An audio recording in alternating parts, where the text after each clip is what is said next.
ด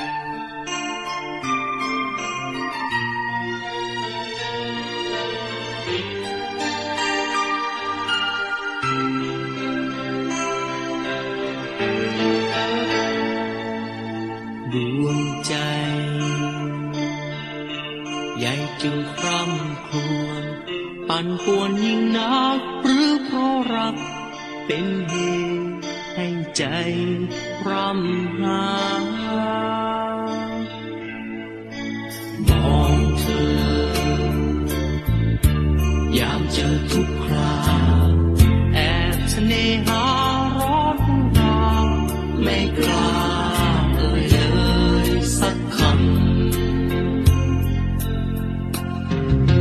ฝันหวานหวานรักสาบซ่านซึ้งใจเป็นไปได้ดูหรือไม่ได้โอ้ใจเราช่างทำหลงเพ้อเพ้อเธอไม่เอ่ยสักคำใจ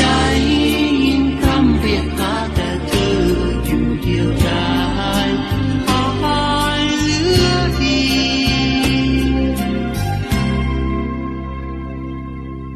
ลม